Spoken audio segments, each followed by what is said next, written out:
You know just what you do to me. J'étais avec une femme qui avait 2 enfants, on vient de se séparer, je suis triste et je ne sais pas comment garder le lien avec eux. Voilà, c'était la suite de la question.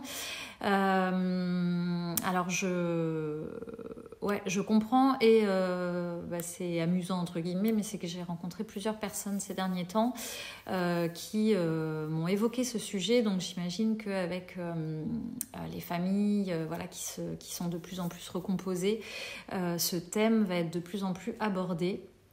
Et ça me fait penser à un film avec Virginie Efira qui s'appelle, je crois, Les enfants des autres et qui, alors je ne l'ai pas vu, mais qui à mon avis traite de ce sujet-là. Peut-être qu'il y en a certains qui l'ont vu, donc n'hésitez pas à me dire si on est dans le thème. Peut-être qu'il n'y a pas une histoire de séparation, mais qu'en tout cas il y a cette question du lien d'amour en fait entre une belle maman et un enfant qui n'a pas de lien de sang.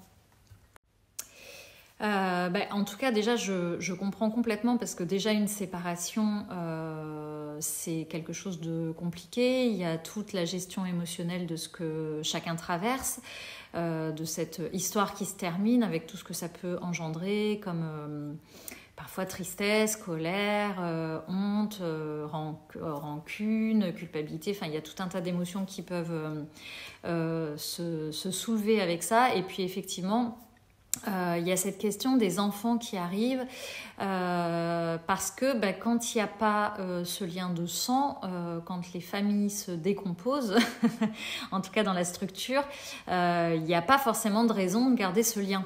Et donc c'est ça qui est vraiment complexe. Alors je crois qu'il n'y a pas de mode d'emploi, il n'y a pas de réponse adaptée, parce qu'évidemment chaque histoire va être singulière et unique.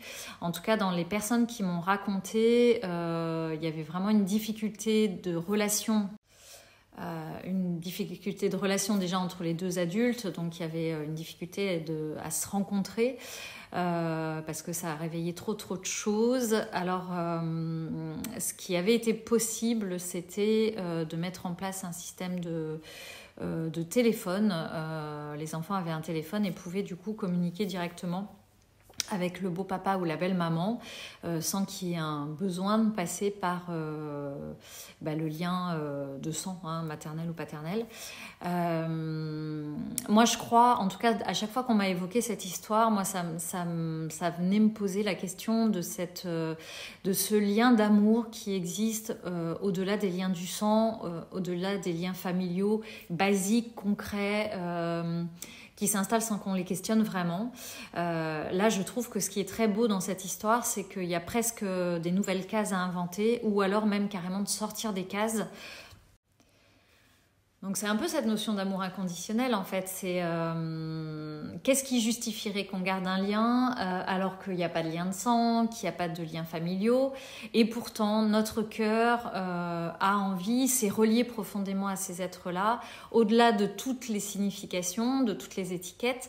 Et là ça vient toucher vraiment à cet amour inconditionnel, cet amour où on est capable de continuer à aimer l'autre, être présent même dans l'absence. Et en tout cas dans les histoires qu'on m'a racontées, alors étonnamment c'était que des beaux papas qui m'ont raconté ça. Il y en a eu 4 qui m'ont raconté ça.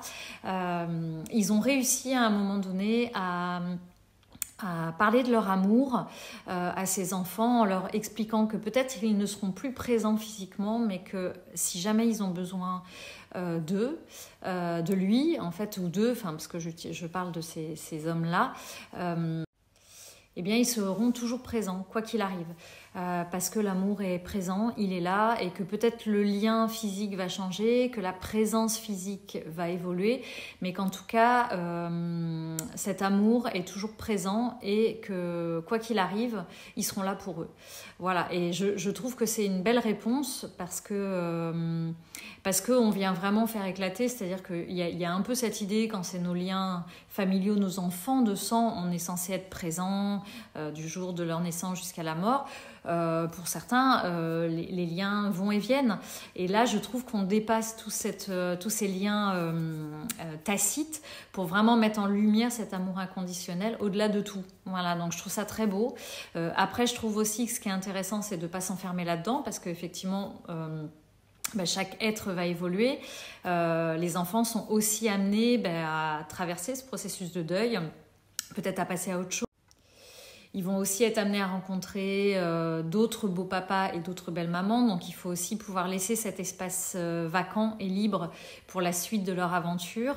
Et puis en tant que beau papa, belle maman, enfin ex, il y a aussi cette idée que la vie va continuer aussi. Il va y avoir d'autres rencontres. Il va y avoir peut-être d'autres rencontres avec d'autres enfants. Et c'est comment on peut aussi suffisamment nourrir son cœur, cet amour, cette blessure aussi que ça a créé, pour pouvoir laisser la place aussi aux nouveaux arrivants possibles. Parce que le cœur est pas limité et que c'est possible à la fois de garder de l'amour pour ces enfants-là, mais aussi d'ouvrir l'espace à d'autres possibles rencontres, d'autres amours naissants. Donc c'est à la fois d'offrir cet amour inconditionnel dans ce temps présent qui est là pour chacun, tout en laissant tous les possibles exister. En tout cas, beaucoup d'accueil aussi pour tous ces sentiments qui sont pas faciles à traverser. Et c'est un sujet qui est un peu tabou, qui est pas encore présent. C'est vrai que on se dit c'est pas les tiens, donc ça va passer. Et pourtant, il y a un quotidien qui se crée, il y a de l'amour qui se tisse, et donc il est essentiel aussi. Au travers des histoires qu'on m'a racontées, je vois combien ces liens sont puissant et fort. Donc c'est aussi vraiment de s'ouvrir aussi à cette... je vais mettre des mots forts, mais ça peut être de la détresse, ça peut être vraiment de la tristesse profonde, un deuil à faire aussi de tous ces aspects de la relation, et les enfants en font partie. Donc voilà, de voir comment ça résonne, cette idée, quelle place vous avez envie de leur laisser aujourd'hui. Qu'est-ce que vous avez envie de leur déclarer ?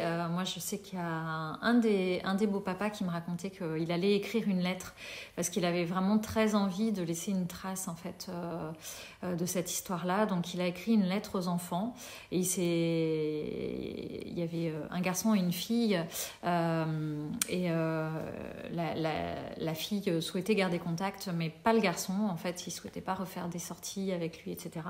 Et il avait vraiment à cœur de pouvoir déposer en fait tout l'amour qu'il ressentait pour chacun d'eux. Il s'est dit que même si ça allait pas être lu ou entendu dans cet instant présent, peut-être que dans quelques années ça serait revisité, et ça permettrait aussi de restaurer ces histoires d'amour en fait, qui se terminent parfois dans des rejets, dans des douleurs. C'est aussi pouvoir laisser une trace de cet amour au-delà de tout ça. Voilà, et je trouve ça très, très beau. You know just what you do